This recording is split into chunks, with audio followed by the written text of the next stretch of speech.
Hello, hello, moi c'est Chloé, bienvenue sur ma chaîne. Aujourd'hui, je vais vous parler d'un sujet qui me tient à cœur. C'est vraiment pour moi la base de tout dans une bonne gestion de son budget. C'est le lien que l'on a avec l'argent. Votre salaire ne définit pas qui vous êtes et votre salaire ne fait pas de vous une personne riche ou une personne pauvre. En fait, je vais vous expliquer dans cette vidéo comment percevoir l'argent.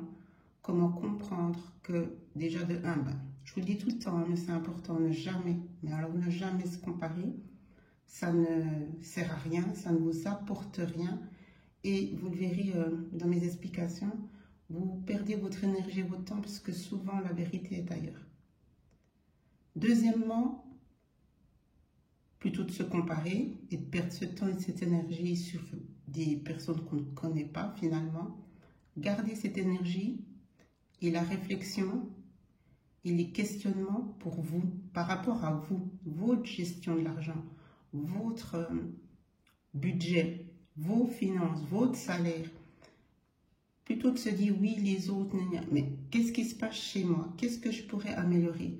Concentrons-nous sur nous-mêmes et c'est comme ça qu'on va pouvoir grandir et être dans l'abondance et sortir, évoluer de certaines situations.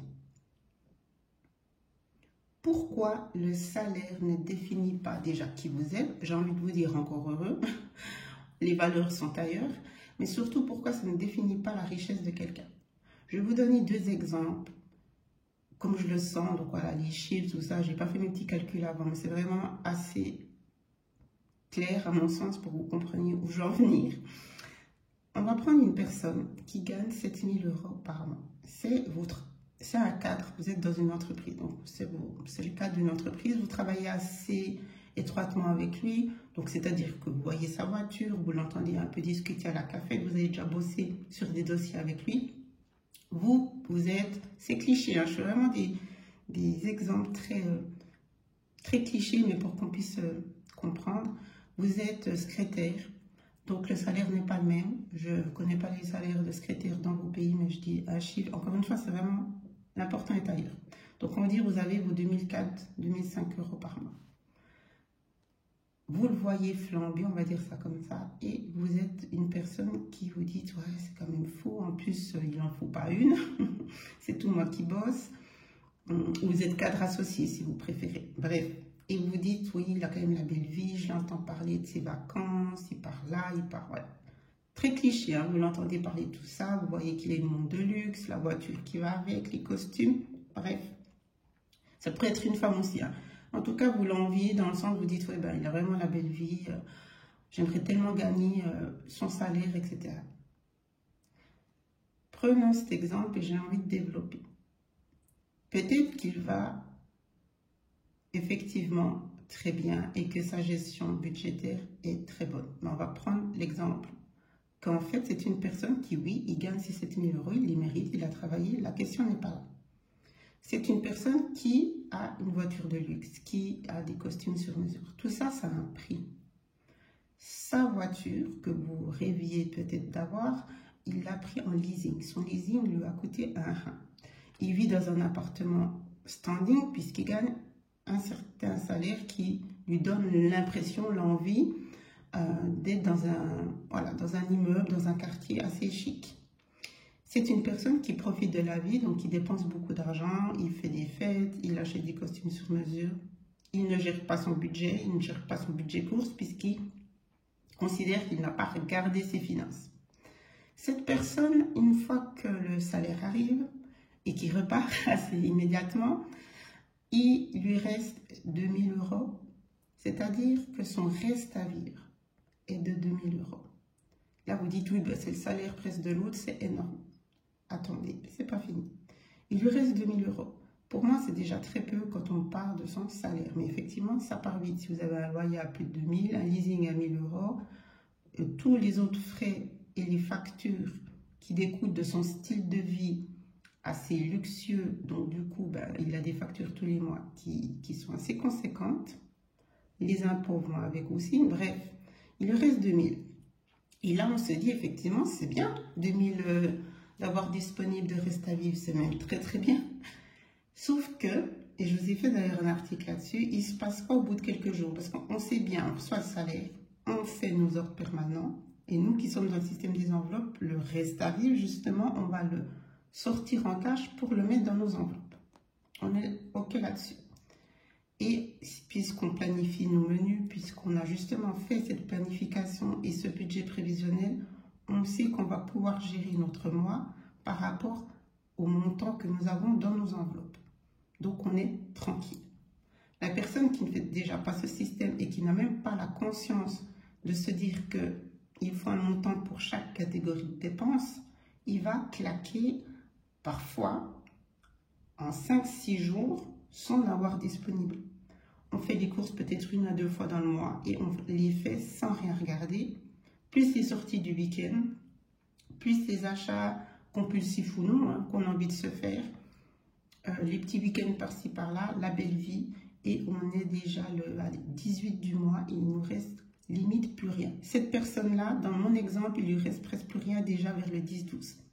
Parce que le premier week-end, il est sorti avec les potes, il a dépensé énormément d'argent en cocktail, et voilà, il est même généreux pour se donner aussi cette image de la personne qui a de l'argent, donc il ne va pas faire le pingre.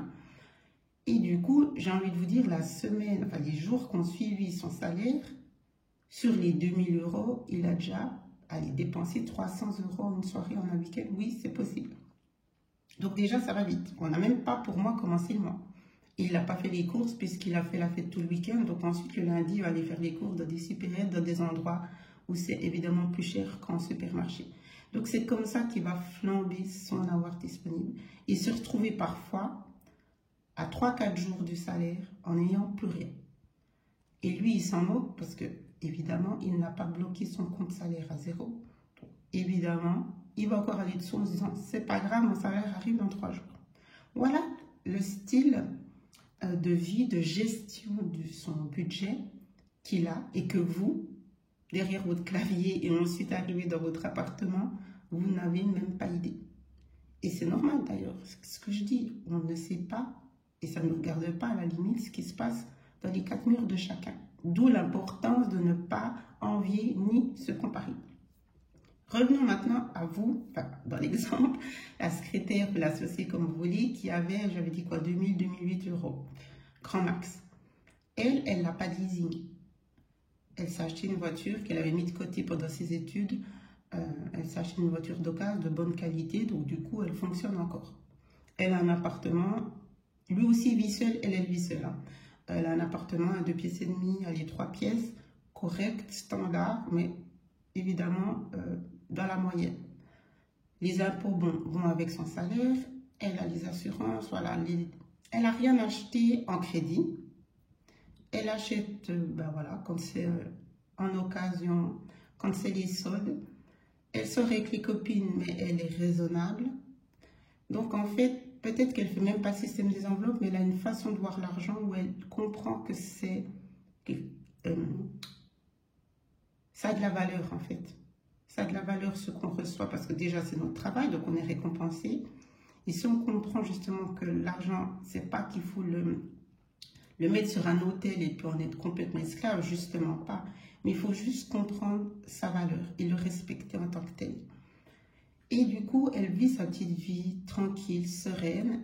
Elle se fait plaisir de temps en temps, mais elle a à cœur de ne pas faire de dettes. Elle a à cœur de ne pas être dans le découvert. Et elle vit selon ses moyens. Du coup, cette personne, elle arrive à mettre de côté tous les mois 150 €. 150 €. Et elle pense, à tort, qu'elle a une vie ou qu'elle espère, elle préfère avoir la vie de l'autre. Alors bien sûr, avec sa mentalité, avec sa façon de voir l'argent, le jour où elle gagnerait plus, c'est clair qu'elle, on pourra considérer qu'elle est riche parce qu'elle aura du coup mis peut-être tous les mois 1500, 2000 de côté, elle aura fait fructifier son épargne, elle aura peut-être pu s'acheter un appartement, on va dire dans les 10 ans plus tard, tandis que lui, avec ses crédits, son découvert, etc., il n'aura même pas de quoi acheter quelque chose parce qu'il n'aura aucune épargne. Il aura profité et là, on se dit, waouh, toutes ces années avec un salaire comme ça, il n'a pas réussi à mettre de côté. Et elle, avec son salaire, elle aura réussi en 10 ans à pouvoir avoir assez de côté pour acheter. Ou si elle est en couple, ensuite pouvoir dire, ben moi je mets ma part à moi. Voilà. Et ça, c'est super important. Et c'est ça que vous devez comprendre et vous concentrer sur vous. Peu importe votre salaire, peu importe votre situation, la question, elle n'est pas combien vous gagnez, mais comment vous gérez votre argent. Comment vous voyez ce chiffre arriver sur vos comptes en banque et comment vous allez le faire évoluer, le dépenser parce qu'on n'a pas le choix, mais le faire fructifier. Comment vous percevez cela? Et c'est là qu'on vient à tout ce qui est dans les émotions, à notre relation avec l'argent, et ça vient de notre enfance. On a tous eu, ou pas, mais là je généralise, des parents qui soit sont fourmis, soit sont cigales, souvent dans le couple. Allez savoir pourquoi, les contraires s'attirent. Vous avez un qui est cigale, un qui est fourmi, et on se souvient de disputes feutrées parce qu'on ferme la porte du bureau et on réalise plus tard que, ah ouais, en fait c'était le 25 du mois, ou le 30. Hein. On comprend aussi les remarques, l'agacement, l'irritation d'un des parents parce qu'un dépense sans compter et l'autre est trop radin. Je fais dans les extrêmes, mais bon, ça parlera. Et en tant qu'enfant, ben évidemment, on ne comprend pas trop pourquoi maman ou papa s'est fait gronder parce qu'il nous a acheté un nouveau jouet. Apparemment, on le comprend quand on est adulte, mais en fait, il n'avait pas le budget pour. Et c'est là que ben, la personne plus responsable, on va dire, et mature et pragmatique se dit, mais en fait, non, on n'avait pas l'argent, je ne vois pas pourquoi tu as acheté ça. Et c'est vraiment des ambiances pas toujours simples, pour être honnête. Mais c'est ce qui fait qu'ensuite, quand on devient adulte, on peut partir soit en fourmi, soit en cigale. Et attendez, c'est pas forcément parce qu'on a vu nos parents, par exemple, trimer toute leur vie, qu'on va devenir quelqu'un de consciencieux avec l'argent. Ça serait trop simple. Ça serait trop simple. Il y a plein d'autres choses qui jouent un rôle parce qu'il y a les parents, mais il y a nous-mêmes en tant qu'enfants, comment on a vécu le fait de, par exemple, de ne pas être à la mode par rapport aux autres camarades, d'être justement avec des habits qui sont pas du dernier cri ou même un petit peu usés. Ces réprimandes, cet harcèlement qu'on a peut-être subi, ça ne va pas nous donner forcément en tant qu'adulte le « ah ok, je dois faire attention avec mon argent ». Il peut y avoir certaines personnes qui se disent « j'ai droit à ma revanche sur la vie ». À l'époque, j'étais le canard boiteux. Aujourd'hui, je gagne bien ma vie. Je veux justement montrer à tout le monde cette richesse. Pour en revenir à l'exemple du cas des 7 000 €. Et justement, à vouloir trop avoir une revanche sur le passé, ce qui n'a pas de sens, mais c'est compréhensible, c'est des émotions. On peut partir justement à la dérive et finalement se retrouver dans des situations où on est en difficulté financière et du coup, on se retrouve au même niveau que nos parents, mais pas pour les mêmes raisons. Pas pour les mêmes raisons. Parce que là, la personne, elle a un salaire vraiment, vraiment agréable. Mais c'est sa gestion qui fait qu'il va se retrouver comme ses parents qui, eux, peut-être avaient une bonne gestion, mais en fait, quand il n'y a pas. Hein, quand on a des salaires vraiment, et c'est honteux, mais qui font qu'on n'arrive même pas à vivre décemment, c'est pas la faute là du coup d'une mauvaise gestion. C'est en fait, j'ai envie de dire, la faute du système. Et là, on se dit en tant qu'adulte, cette personne, par rapport à ces réprimades qu'il a subies, cette humiliation qu'il a subie dans le monde impitoyable des enfants, donc du coup ses parents n'y peuvent rien, mais lui il va réagir d'une autre façon. Donc c'est très complexe.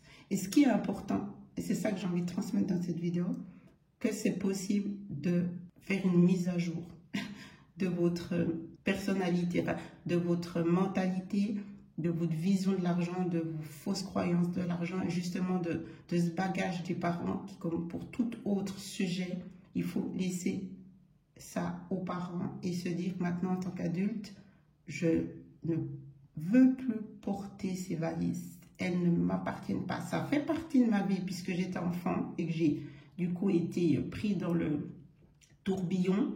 Mais aujourd'hui, en tant qu'adulte, j'ai le droit de dire je ne veux plus, je dépose les valises et je prends soin de moi. Parce que finalement, c'est ça aussi une bonne gestion. Ça montre aussi la valeur qu'on se donne à soi-même. Si on pense que l'argent n'a pas de valeur, c'est-à-dire qu'on pense que notre travail n'a pas de valeur, que nous, on n'a pas de valeur et que finalement, cet argent, c'est pas si important. Il y a aussi un exemple, je vais vous donner, de personnes justement qui n'ont pas d'estime d'eux, qui gagnent très bien, mais c'est comme s'ils culpabilisaient d'être riches ou culpabilisaient de bien gagner. Et ça vient d'un manque d'estime d'eux. Parce que cet argent, ils ne l'ont pas volé. Ils ont fait des études, ils ont travaillé. Peu importe le pourquoi du comment, ils ont ce salaire. Ils l'ont mérité par rapport à, voilà, que ça soit sur les réseaux, que ça soit parce que vous avez fait 10 ans d'études. Il n'y en a pas un qui vaut mieux que l'autre. C'est ce que vous apportez, ce que vous avez mis comme dur labeur pour arriver à un certain niveau. Et parfois, il y a des personnes, en fait, ils n'assument pas à cause de leurs émotions, de leur manque d'estime. Et là aussi, ils vont mal gérer l'argent. Et c'est souvent, dans ces cas-là, beaucoup de dépenses, des dépenses compulsives. Certains sont même beaucoup trop généreux avec leur entourage, comme pour venir réparer quelque chose ou pour justement faire baisser leur culpabilité d'avoir cette richesse. Il faut vraiment pouvoir se dire, je suis là. La générosité, c'est important, évidemment, mais elle doit être, elle aussi, cadrée et, j'ai envie de dire, planifiée. Parce que vous savez, si vous coulez, vous ne pouvez plus aider les autres. Donc, la générosité, je vous ai fait un article là-dessus, c'est important, surtout aussi en tant que femme chrétienne. Mais là encore, il nous demande en premier lieu d'avoir une bonne gestion de son argent. Je vous ai fait plein d'articles à ce sujet, je vous laisserai regarder. C'est là aussi que quand on comprend que cet argent, finalement, ce n'est pas le nôtre, c'est le sien, on se doit, en tant que chrétienne, de respecter cet argent qu'il nous donne, parce qu'il nous a donné des dons, que ce soit justement des dons pour le travail, des dons de... Peu importe, nous avons toutes des dons, et grâce à ces dons, on arrive à faire un travail, et du coup, ce travail mérite salaire. Mais quand on comprend que cet argent, c'est Dieu qui nous le donne, qui nous permet de l'avoir, puis c'est lui qui nous soutient tout au long du chemin, dans les bons comme dans les mauvais moments, on doit quand même se dire, ah ouais, est-ce que c'est vraiment important, utile de dépenser comme ça? Est-ce que c'est bien d'être tous les mois découvert quand je pourrais en fait changer? Est-ce que c'est bien de refaire un crédit, de continuer dans mes dettes une fois que j'en ai arrêté une? C'est sans se culpabiliser, mais c'est quand même à un moment donné se dire, ok, cet argent ne m'appartient pas, je me dois de bien le gérer, de le fructifier, de pouvoir justement ensuite être généreuse avec d'autres et d'être consciente de cela pour mon bien-être personnel, c'est-à-dire payer mes factures, ne pas être endettée, voilà, juste vivre, c'est pas les flamber, mais déjà vivre et vivre dans l'abondance, mais pas dans le matérialisme, c'est différent. C'est vraiment être en paix avec son budget, c'est être en paix avec soi-même et c'est être aussi, du coup, aligné selon la parole. Mais que vous soyez, voilà, croyant ou pas, je pense que c'est une obligation de se poser la question du comment je gère mon argent et pourquoi je suis arrivée à telle et telle situation. Et c'est très intéressant d'aller grailler, d'aller chercher là-dedans, que ce soit dans un accompagnement budgétaire comme j'ai mis en place ou alors avec un psy. Parce que s'il y a vraiment des choses beaucoup plus profondes, ben, à un moment donné, il faut aller voir un professionnel et il n'y a aucune honte là-dessus. Ça pourra aussi vous donner un boost pour plein d'autres sujets parce que parfois, si on en vient à l'estime de soi, on manque d'estime de soi, il n'y a pas que dans le budget que ça ne va pas. Mais en tout cas, de faire un accompagnement avec une personne qui va justement venir vous mettre ces petits points, puis on va travailler là-dessus. Moi, c'est ce que je fais avec mes clientes et ça marche vraiment parce que vous savez, parfois, c'est très simple. Là, ce que je vous ai déjà expliqué dans la vidéo, j'espère que pour certaines, ça va faire tilt. Parfois, c'est assez simple, mais la question, c'est, on se dit, ah oui, pourquoi je n'y ai pas pensé? Parce qu'on n'avait peut-être pas fait le lien. Et c'est ça que j'ai envie de démontrer aussi par rapport à mes vidéos, au système, j'allais dire à mon, non, c'est pas le mien, au système des enveloppes. C'est super intéressant parce que c'est ce que j'ai traversé en peu de temps. J'avais pas une mauvaise gestion de l'argent. J'ai justement eu l'enfance où j'ai senti que j'avais pas envie d'être dans ces situations de dépenses incontrôlées, vous voyez ce que je veux dire. Après, on ne choisit pas toujours non plus quand on est à deux, mais moi j'ai toujours été celle qui gère comme il faut son argent. Et c'est vrai que il y avait quand même des choses qui étaient liées à l'émotion, qui faisaient que je faisais des achats compulsifs. Et puisque j'avais une bonne gestion, ça n'a jamais dérapé. Mais avec le recul, je me dis, tout cet argent que j'ai gaspillé, que j'aurais pu mettre de côté. Donc, de toute façon, il y a une réflexion à se faire. Mais parfois, les achats compulsifs, ou voilà, tout dépend ce qui vous pèse en ce moment, c'est lié à l'estime de soi, c'est lié aussi à une situation dans laquelle vous êtes qui n'est pas positive et qui donc va vous donner de l'anxiété, du stress et par ricochet, par exemple, des achats compulsifs. Donc c'est pour ça aussi que de temps en temps, il faut régler d'autres choses qui vont ensuite faire que les achats compulsifs n'y aient plus, puis c'était lié à une pulsion, à un vide qu'il fallait combler. Et si on n'a plus ce vide, bon, on n'a plus besoin de combler, donc on ne fait plus d'achats compulsifs. Et si en plus de ça, on rajoute une bonne gestion de son budget, c'est bingo. C'est franchement bingo. Donc parfois, pour certaines, pour d'autres, il faut beaucoup plus de temps et il faut commencer petit à petit. Moi, je dis toujours, on met des objectifs cohérents, mais simples. Ça ne sert à rien de tout de suite se dire, je vais mettre 5 000 € sur mon fonds de secours. Commence déjà à finir ton mois.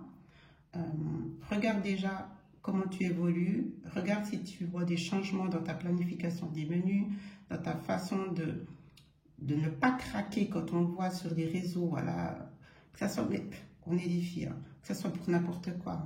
Ah, une nouvelle crème visage, ah, une nouvelle brosse pour les cheveux, le nouveau rouge à lèvres, tendance. Je pense qu'il faut carrément se déconnecter. Ou quand on a le mental pour dire, ok, je regarde, cool, tant mieux pour elle. Mais moi, je n'irai pas le mardi dans mon supermarché, enfin dans mon enseigne, pour acheter ce nouveau lipstick hyper tendance qu'il nous faut. Non, j'en ai déjà 3, ça va aller.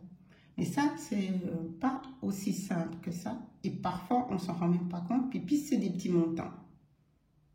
10 €, 11 €. On se dit, c'est pas grave. Mais en fait, c'est pas la question du montant du rouge à lèvres. C'est pourquoi on l'achète. Est-ce qu'on en a réellement besoin? Et c'est là que, si on comprend ça, on se dit, mais oui, en fait, j'en ai pas besoin. Ma vie, ça va très bien aller. Demain, ça sera un nouveau jour et tout ira bien, que j'ai ce rouge à lèvres ou pas. Et on peut se dire, yeah, j'ai fait un objectif, j'ai réussi, je n'ai pas craqué. Et c'est que 10 €. Mais pour certaines, ça va être le nouvel smartphone iPhone. J'ai été de celle-là qui l'achetait à chaque fois. Hein. J'ai été de celle-là. Aujourd'hui, ça ne me viendrait même plus à l'idée. Je n'ai pas le budget. Et en fait, c'est même pas question de budget. Je pourrais épargner pour moi. Franchement, je me dis, waouh. Cet argent, je préfère mettre cet argent ailleurs. Donc, vous voyez, c'est tout un cheminement qui se fait. Et je vous dis franchement, même moi, je ne reviens pas. Il y a eu ce déménagement et je suis une accro, j'aime pas ce terme en fait, mais j'aime énormément la décoration intérieure, ça m'a toujours habité.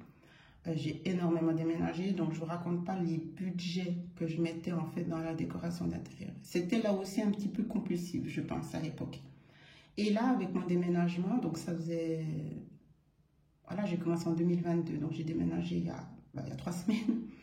Donc j'étais dans mon ancien appartement et quand j'ai décidé de déménager, j'ai tout fait avec cette nouvelle mentalité, cette nouvelle façon de gérer mon budget.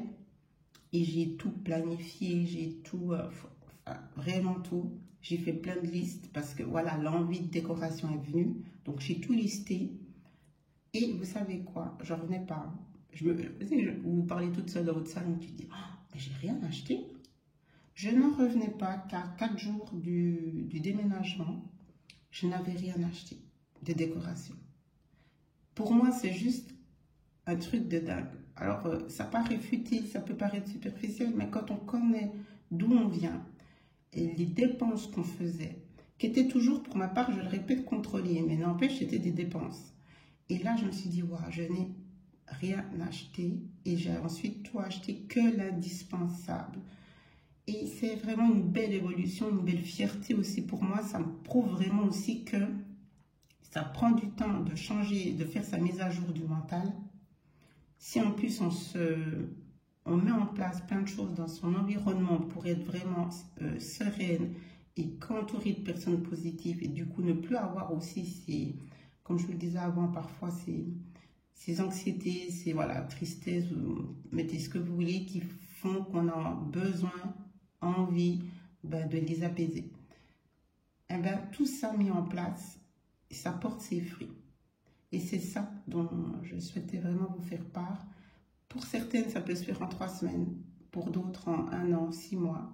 Mais dites-vous qu'à chaque moment, il y a une étape que vous avez franchie qui est peut-être minime. Celle qui, du jour au lendemain, enfin le mois suivant, arrive à mettre 20 € de côté, quand en fait elle n'arrivait jamais à mettre de côté, ou qu'elle n'avait même pas l'idée de mettre de côté, voilà, c'est une première victoire. Et il y en aura plein d'autres par la suite. Donc je le répète, et pour clôturer, n'oubliez pas, ne vous comparez pas. Votre salaire finit pas l'autre, mais vous-même non plus, par rapport aux autres, si vous êtes riche ou pas, car vous ne savez pas comment ils gèrent leur argent. Et du coup, concentrez-vous sur vous et laissez-les parler pour certaines qui auraient des remarques méprisantes ou par rapport à votre métier ou à votre salaire. Dites-vous, oh, ma cocotte, si tu savais, moi, tous les mois, je mets tant d'argent. Ça ne sert à rien de lui dire, mais dites-vous, je travaille pour moi. Et tant mieux si eux, ils ont 7 000 € et que ça arrive à mettre 2 000 € de côté. Ce n'est pas là la question. Je voulais vraiment vous partager pour vous enlever cette charge. Et cette charge que vous ne devez pas vous mettre, parce que comme je vous le dis, c'est du temps perdu et vous devez vous concentrer sur vous et également sans vous culpabiliser. Évidemment, dette, découvert, tout ça, c'est un instant de votre vie, une étape, un chapitre. Et dites-vous que même si pour certaines ça va prendre du temps pour régler ça, mais dites-vous que c'est l'objectif justement. C'est une vision que vous vous mettez, c'est un objectif que vous mettez et c'est ça qui va vous faire tenir. Et pendant ce temps, parce que c'est un gros objectif par exemple, de rembourser toutes ces dettes, mais vous allez mettre plein de petites choses en place comme une nouvelle façon de voir l'argent déjà, de planifier vos menus. Rien que ça, c'est une victoire. Donc pendant le parcours, il y a plein de choses positives qui vont se mettre en place. Parce que si vous fixez que sur le gros, puis qu'évidemment, c'est que dans 3-4 ans vous allez régler tout ça, vous allez vous sentir démoralisé. C'est pour ça qu'il faut rester focus sur des petites victoires. Et arrivé dans 4 ans, vous aurez eu tellement un changement de mentalité, gagnant en confiance, en estime de vous. Et en plus, vous allez voir votre compte épargne au bout de 4 ans. Peu importe le montant, hein, mais il y aura un montant. C'est ça aussi qui est important. Peu importe le montant. Vous vous êtes dit, mais dis donc, j'aurais jamais pensé pouvoir rembourser mes dettes et en fait épargner. Et vous allez arriver 4 ans plus tard. Les dettes sont finies et vous avez un petit montant sur votre épargne, voire même un gros. Et là, vous dites, ben voilà, je vais continuer d'épargner parce que tout ce que je remboursais pour mes dettes, j'ai plus à le faire. Donc ce montant-là, je vais le mettre direct en ordre automatique pour continuer de faire fructifier mon épargne. En fait, ça ne peut qu'aller bien. Ça ne peut qu'aller bien. Alors, n'oubliez pas, ça va aller. Et je vous remercie de votre présence et je vous souhaite vraiment tout le meilleur. Je vous embrasse. Ciao, ciao.